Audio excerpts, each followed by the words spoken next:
Bonjour et bienvenue dans ce webinaire qui a pour thème la décomposition des coûts, preuve d'un achat responsable et de qualité. Le webinaire sera présenté par notre expert Eric Lépine, directeur régional sud-ouest de CDAF Formation, organisme de formation sur le métier des achats. La présentation durera environ 20 minutes et sera suivie par une dizaine de minutes pour répondre à vos questions. Durant cette présentation, vous pouvez donc poser ces questions avec l'outil chat en bas de votre écran et je les formulerai à Eric Lépine à la fin de sa présentation. Alors, si vous ne voyez pas correctement les slides projetés, vous pouvez utiliser l'option d'affichage en haut de votre écran afin de le régler. Il est maintenant temps d'entrer dans le vif du sujet et je laisse la parole à Eric Lépine. Bonjour à tous, bonjour Nicolas à nouveau et merci pour cette occasion qui nous est donnée d'échanger et de partager sur un outil de l'acheteur ou des directions achats qui est la décomposition des coûts. Et oui, puisque aujourd'hui, dans un environnement où tous les repères peuvent voler en éclats, où l'instabilité est notre quotidien, que les contrats, les engagements sont peu ou plus respectés, que la spéculation, la volatilité sont aussi de rigueur, comment arriver à vendre ou à acheter au, au juste prix ou en tout cas se positionner sur ce minimum qu'il se doit pour toute entreprise et tenir ses budgets. Et d'ailleurs, en cette période budgétaire, ce sera peut-être un écho favorable. Donc, il est important, me semble-t-il, aujourd'hui, d'être le client préféré de son fournisseur. Mais pour cela, comment y parvenir? Comment s'assurer que chacun puisse avoir le sentiment ou ressortir d'une relation gagnant-gagnante? Est-ce que la décomposition des coûts peut nous aider à cela? J'espère, ben, en tout cas, favoriser les échanges et pourquoi pas amener plus de monde à être convaincu que ça peut être une bonne démarche, puisque se pose la question alors, ou les questions, est-ce que la décomposition des coûts peut développer la transparence dans les relations à moyen terme et long terme? Est-ce que la décomposition des coûts est aussi l'opportunité de fournir un ensemble de données pour une collaboration pérenne? C'est ce à quoi on, on va s'exercer d'apporter des réponses et après à chacun de se les approprier et de les transposer à son environnement. Donc, aujourd'hui, en tout cas, si j'ai l'occasion d'échanger avec vous sur ça, c'est parce que j'y vois effectivement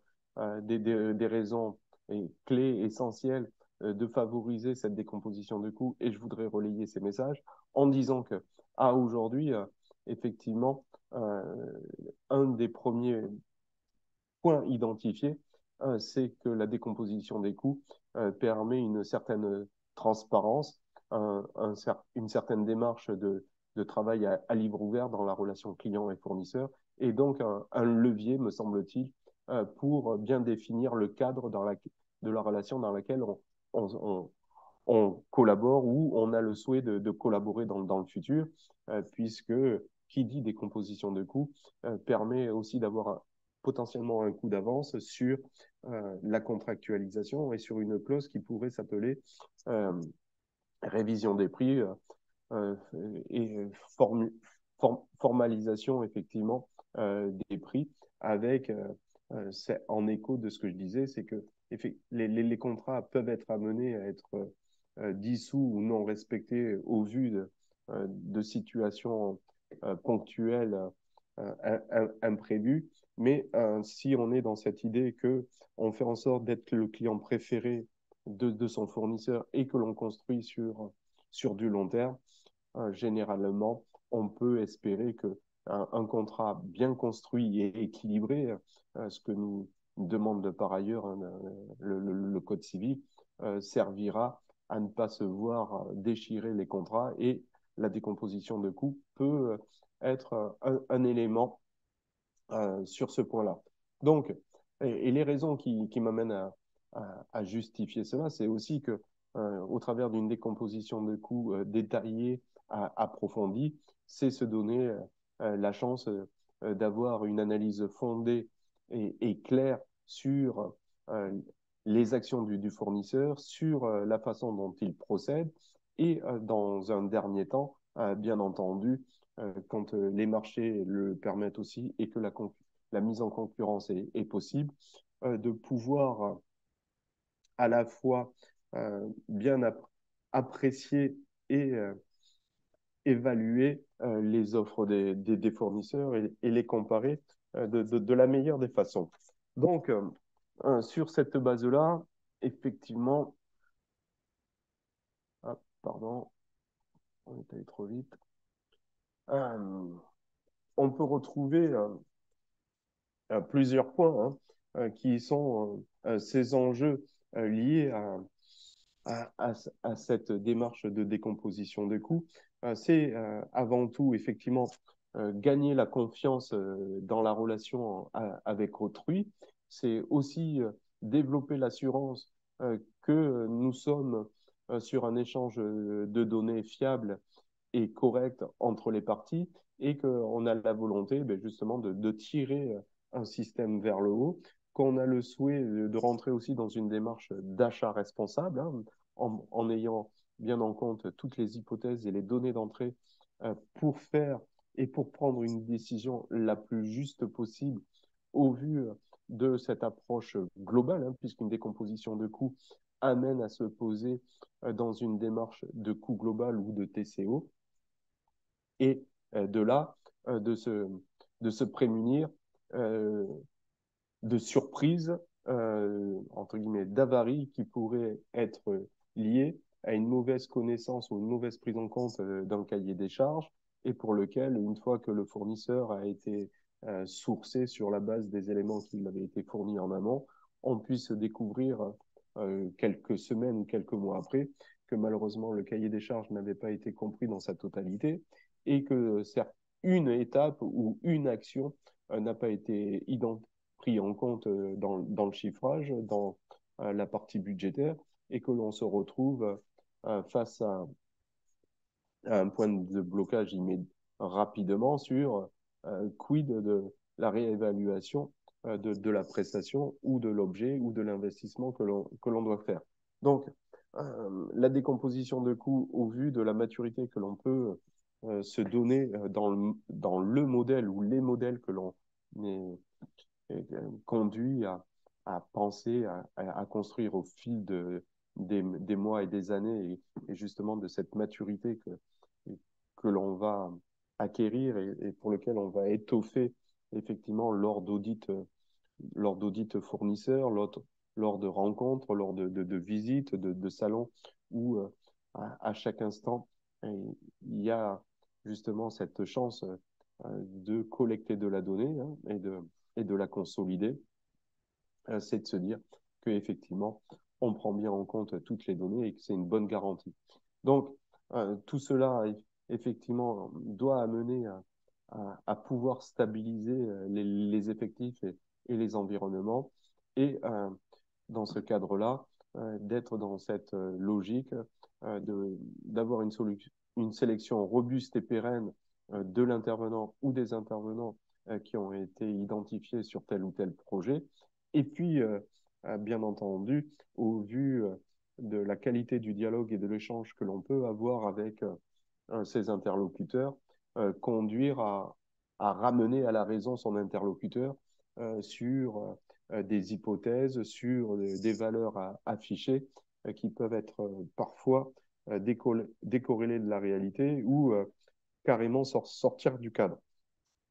Donc, au travers de ça, effectivement, la décomposition des coûts répond à plusieurs enjeux que je viens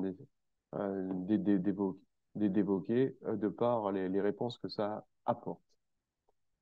Donc, l'élaboration d'une trame de décomposition des coûts, mais au départ, ça peut être entre guillemets un minimum syndical, hein, une ventilation très grossière des charges que l'entreprise doit honorer et effectivement qu'elle doit euh,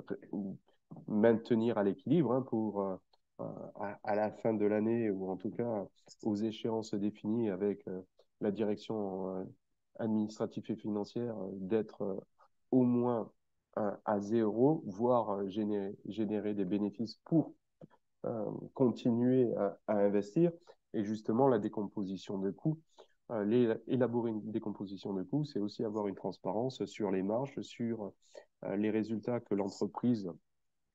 est amenée à faire et ne pas forcément aller négocier ou en tout cas challenger sur ces points-là, puisqu'en fonction des secteurs d'activité, au vu des investissements, au vu des évolutions des périmètres, il est bien utile et nécessaire que des entreprises génèrent des bénéfices pour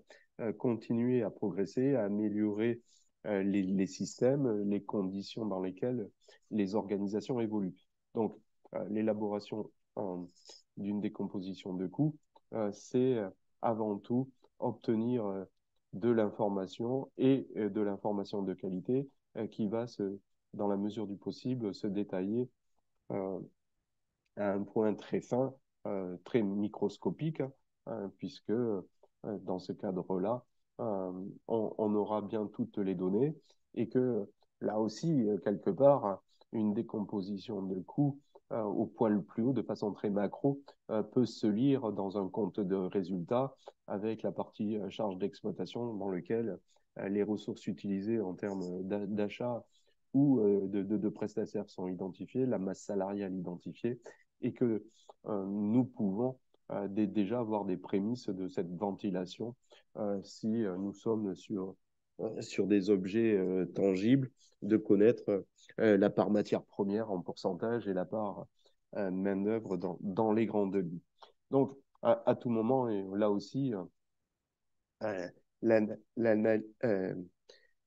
la comptabilité analytique est, une, est un allié à la bonne gestion d'une relation entre client et fournisseur pour, en tout cas, viser des objectifs et les rendre atteignables. Donc, j'évoquais aussi que au travers de cette démarche, c'est mûrir dans un métier, c'est développer de l'expertise, c'est conforter effectivement des scénarios que chaque correspondant fournisseur peut vous amener, et de là, de bien dimensionner ou d'avoir une bonne appréciation du dimensionnement des ressources, hein, quand c'est sur de la prestation de service ou de la prestation intellectuelle, de connaître les profils et leurs contributions en termes de temps et d'investissement sur le projet. Quand on est sur des objets, de s'assurer que là aussi, les outils proposés, les machines proposées sont aussi bien dimensionnées et,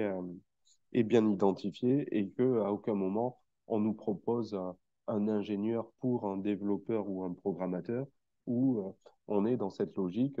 du juste besoin au juste prix et pas de la surqualité pour X ou Y raison, et que derrière, effectivement, en termes de retournement de charge de travail, puisque aujourd'hui, on peut trouver des entreprises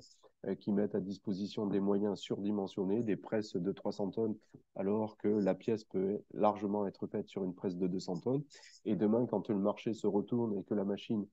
se retrouve sous-capacitaire, eh bien, euh, on est exposé à des échanges de coûts process qui doivent être revalorisés, mais qui, historiquement ou au point de départ, ne sont pas de votre fait, puisque ça, potentiellement, ça a été un choix du fournisseur au vu de la situation qu'il rencontrait à l'instant T et dont l'arbitrage, il avait été clairement fait de sa part pour vous vendre une presse de 300 tonnes au prix d'une presse de 200 tonnes, puisqu'elle était surcapacitaire et que pour lui, il y avait un intérêt de la charger. Donc, au travers de ces éléments-là, effectivement, prendre le temps de se construire une trame d'abord générique et puis après peut-être par spécialité ou par typologie d'achat, euh, conduira tout naturellement à bien consolider des scénarios qui vous seront propres et qui permettront ben, d'expliquer, de justifier pourquoi effectivement ces choix ont été faits à l'instant T et que, au vu des évolutions des données dans le temps, chacun peut être à même d'y apporter une justification claire et simple des éléments. Donc, une fois que l'on a parcouru ces points, effectivement, euh, il est évident que la décomposition de coûts, ce n'arrête pas que à des objets tangibles et physiques. Bien entendu, la déclinaison de d'une décomposition de coûts peut toucher tous les secteurs de l'achat et cela va bien entendu de l'investissement d'une machine, d'un moyen, puisque de fait, imaginons que demain, euh, par chance ou par un bon travail en amont de marketing et de conception d'un produit, on rencontre un succès clair et évident sur un marché et qu'il faut doubler la ligne de production, euh, là, l'obtention des différents postes qui constituent le coût de la ligne de fabrication ou de l'atelier ou de l'îlot dans lequel on se trouve amènera forcément, et quel que soit le contexte économique qu'il peut y avoir sur les matières premières, et pour lequel on pourra bien sûr bien mesurer l'impact, normalement, il y a des postes qui doivent être réduits ou tout simplement annulés. Et euh, cette démarche, effectivement, de s'inscrire dans dans une philosophie de travailler à livre ouvert sur les postes clés et essentiels, euh, favorise effectivement une relation pérenne dans le temps et collaborative, ce que l'on souhaite tous pour pouvoir faire en sorte que, nos fournisseurs d'hier soient toujours nos fournisseurs d'aujourd'hui et de demain, que ces fournisseurs aient la capacité d'investir et de suivre les évolutions qui sont liées à leur secteur et s'inscrire effectivement dans cette dynamique que la qualité sera toujours au rendez-vous et que potentiellement la qualité est tirée vers le haut de par ces nouvelles données qui sont bien prises en compte, intégrées et pour lesquelles les entreprises ont les moyens d'investir. Donc, ça, c'est pour les investissements. Sur les prestations, effectivement, quand on est sur la prestation intellectuelle, bien entendu, savoir quelle est la ventilation, la répartition des interlocuteurs qui vont travailler sur un projet progiciel ou logiciel et au travers, au-delà de simplement d'obtenir un organigramme, de connaître la charge de chacun dans le projet, amène aussi à mieux apprécier euh, le taux journalier de chacun et l'impact budgétaire que cela a. Donc, renseigner les données entrantes, c'est essentiel. Et là aussi, hein, sur une partie prestation intellectuelle, avoir l'opportunité de connaître les coûts de gestion de chaque intervenant, le nombre de jours intercontrats, donnera aussi une appréciation, un jugement sur la qualité l'entreprise que l'on a en face, à la fois dans sa gestion des plannings et de l'obtention de projets, sur la qualité de cette prestataire à tenir les délais de réalisation d'un projet, avant toute chose qui pourrait tourner autour du prix. Donc là aussi, euh, la collecte d'informations au travers d'une décomposition de coûts, bien que je ne veux pas annuler cet aspect financier que la décomposition de coûts renseigne, puisqu'on est bien sur des éléments factuels et chiffrés. Mais la lecture des valeurs qui peuvent être données ne s'arrêtera pas qu'à une notion monétaire, euh, sur la base de ce que j'ai dit précédemment, et j'espère permettra d'avoir une adhésion de chacun. Donc voilà pour effectivement cette partie structurante et effectivement de de prendre bien en compte aussi est-ce que les temps euh, estimés, identifiés par les prestataires sont corrects au vu aussi des solutions proposées en termes euh, de ressources ou de moyens, puisque il y a forcément une corrélation entre le temps proposé et, euh, et les hypothèses prises en compte pour réaliser les tâches ou les prestations. Euh, Enfin, et avant de conclure, hein, de modèles de décomposition de coûts avec pour une portée plus orientée objet, produit physique sur lequel on va aller chercher ben, d'obtenir une bonne lisibilité sur les différents postes, hein, que ça passe des composants, de la matière première, des hypothèses prises entre le poids brut, le poids net, et bien entendu, à aujourd'hui, la revalorisation des déchets. Hein. Là aussi, c'est bien s'assurer que le prestataire, le fournisseur, vous rend ce qui vous potentiellement vous est dû, hein, puisque il n'oubliera pas de vous chiffrer un poids brut, euh, puisque c'est bien entendu tous les éléments que lui il doit engager, mais comme chacun pourra aisément euh, l'app- euh, l'apprécier ou l'accepter, euh, qui dit poids brut dit demain poids net, et quid de la différence du poids brut et du poids net sur le traitement du déchet, la revalorisation du déchet au vu des matières premières qui peuvent être engagées. Donc ça, c'est aussi des points caractéristiques qui euh, donnent la chance et l'opportunité de prendre de la hauteur et de créer de la valeur ajoutée sur la relation et sur le périmètre que l'on couvre. Et puis le deuxième modèle, hein, c'est plus orienté investissement, développement d'outils, où là aussi, de par le parcours et les expériences professionnelles, on peut être amené à bien documenter, à bien renseigner différents postes et qui à la fois servent de base euh, d'historique pour les raisons que j'ai évoquées. Hein. Si demain il faut dédoubler un outil, une ligne de production, un moyen, il y a des postes qui n'ont peut-être pas lieu d'être repris, comme là, au travers de cette fiche, les études, elles n'ont pas besoin d'être reprises à 100%. Les programmations n'ont peut-être pas besoin d'être reprises à 100%. Et de fait, ça conduit à pondérer certains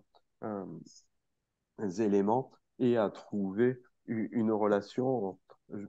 pouvons-nous l'espérer, équilibrée ou en tout cas de bien mesurer euh, l'état d'esprit dans lequel votre correspondant se trouve et d'avoir une vision claire sur les futures relations commerciales qui peuvent naître entre les parties et, euh, et de là, euh, déjà d'anticiper euh, peut-être certaines conclusions ou, euh, ou décisions. Et c'est une transition, entre guillemets, toute faite avec cette dernière partie, hein, puisqu'on est dans le temps qui nous est alloué. En conclusion, quelques points clés hein, et pour lesquels il y aura là aussi écho à ce que j'ai évoqué précédemment, c'est qu'une décomposition des coûts, c'est le garant potentiellement, hein, puisque là aussi, quid de la qualité de la relation que l'on peut avoir entre un client et un fournisseur, et de l'historique qui est né entre les parties, c'est garantir un budget, voir ce budget à la fois maîtrisé et pourquoi pas, année après année, quand on se retrouve dans des périodes budgétaires, de déjà émettre des hypothèses sur les tendances prix que l'on aura au vu des contextes internationaux dans lesquels on peut se retrouver, dans les euh, conditions climatiques que l'on peut avoir ou que l'on pourrait subir, et donc faire en sorte que on se rapproche d'un budget euh, euh, mieux construit, plus sûr, mais bien que effectivement euh, l'exercice budgétaire reste avant tout une prédiction, une prévision. Euh, donc ça, c'était le premier point. Le deuxième point, en conclusion, c'est aussi de se dire que euh, au travers des informations qui seront remontées, c'est d'avoir la juste qualité au juste prix par rapport à un cahier des charges qui a été établi ben, par le marketing, par la DSI, les gens de la RD ou tout autre euh, service, direction, prescripteur d'un besoin, et que là aussi, pas de surprise, on sélectionne le fournisseur, on retient le bon fournisseur au vu de la bonne prise en compte de toutes les données qu'il doit honorer sur le projet et, euh, et que l'on sera au rendez-vous. Et que ben, justement, vu qu'on est sur un budget qui est bien clair et bien euh, validé par les parties, que on a une bonne, ou en tout cas, on se rapproche d'une bonne évaluation du cahier des charges, jamais à 100%, bien entendu, mais qu'on fait tout pour s'y rapprocher de par l'identification des différents postes, des différentes tâches et des ressources qu'il faut mettre en œuvre, on peut espérer effectivement d'être sur un planning qui sera tenu et qui sera donc conforme aux attentes du projet ou des projets que vous avez à mener. Donc voilà, le temps est imparti et donc euh, euh, euh, Écoulé et et écoulé. Et merci. Merci beaucoup, Eric, pour ces réponses, enfin pour cette présentation riche en enseignements et cette réponse à cette question de webinaire. Effectivement, donc nous avons reçu en fait quelques questions en privé, donc je vais sans perdre un instant en formuler à Eric, mais vous pouvez bien évidemment donc continuer à en poser via le chat et Eric répondra avec plaisir.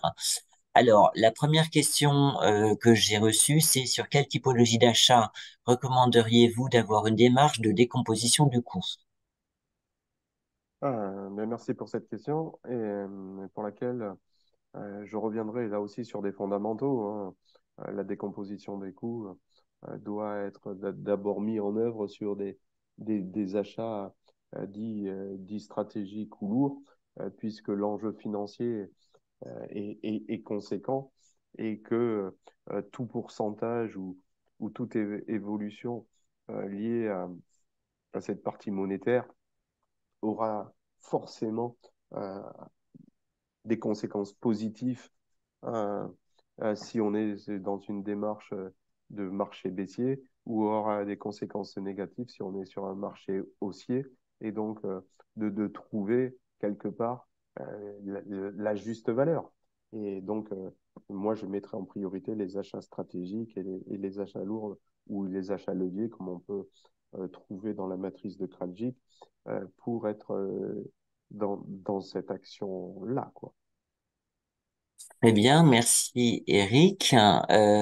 Deuxième question. Combien de temps pour construire sa trame décomposition de coûts? Ah bien, ben je ferai un petit peu le parallèle avec les contrats. Il n'y a pas un contrat type, il n'y a pas un contrat qui permet de couvrir tous les champs. Construire sa trame ou sa structure de coût euh,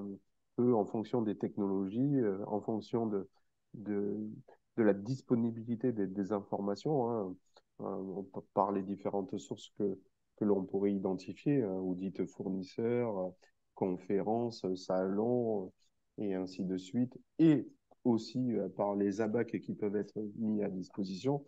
Euh, je, Ça peut prendre entre guillemets entre 3 et 24 mois et voire plus. Et aujourd'hui, bien entendu, des logiciels sont en train d'être construits pour peut-être accompagner au mieux les entreprises sur des hypothèses de coûts, puisque là, on est sous notre prisme achat, mais le coût concerne tout le monde dans l'entreprise, à commencer par les directions financières, hein, comme j'évoquais, et la qualité peut-être du contrôle de gestion pour déjà se projeter à un résultat de fin d'année de la société. Alors, merci Eric pour cette réponse. J'ai une dernière question et n'hésitez pas. Donc, si vous avez d'autres questions, c'est le moment ou jamais. Alors, dernière question. Pensez-vous que la décomposition de coûts soit applicable aux prestations intellectuelles? Alors, je pense que ça ne vous a pas échappé, que durant la présentation, j'ai eu le souhait pas simplement de me focaliser sur des objets tangibles ou bien réels, et j'ai pris pour l'exemple le développement de logiciels ou de progiciels pour euh, justement faire écho à ce qu'une décomposition de coûts est, à mon sens, est aussi applicable, transposable et peut se définir sur un périmètre de prestations intellectuelles au vu des intervenants que l'on se propose de vous mettre sur le projet, sur la qualité, ou en tout cas le profil de ces intervenants, de la charge que cela va représenter, et puis, bien entendu, euh, des, des coûts fixes que l'on peut avoir sur ce type de prestations liées à toutes les tâches back-office ou, comme j'évoquais aussi, les intercontrats entre deux missions. Et je vous remercie, Nicolas. Alors, très bien, merci Eric, merci pour ces réponses précises. Donc malheureusement, donc le temps qui nous était imparti est bon déjà écoulé. Nous arrivons au terme de ce webinaire, donc on serait bien resté effectivement ensemble pour échanger. Mais rassurez-vous, le webinaire a été enregistré, il sera disponible donc dans la journée sur parcourscroisé.com. Je vous invite également à rejoindre donc les groupes de discussion dédiés aux achats sur Parcours Croisé afin d'interagir avec vos pairs et d'y trouver de nombreux articles déjà publiés par nos auteurs, dont ceux de Eric Lépine. N'hésitez pas à liker, commenter afin d'enrichir les débats. Je vous remercie donc d'avoir été nombreux à suivre ce webinaire. Je remercie encore une fois Eric Lépine pour la richesse de sa présentation et à bientôt donc et n'oubliez pas donc les échanges se poursuivent sur parcourscroisé.com. Et merci, Nicolas, pour cette initiative et ce temps alloué à un des outils de l'achat qui permettent d'espérer que nos entreprises progressent au quotidien et dans la relation client-fournisseur. Merci, merci Eric. À bientôt. Au revoir.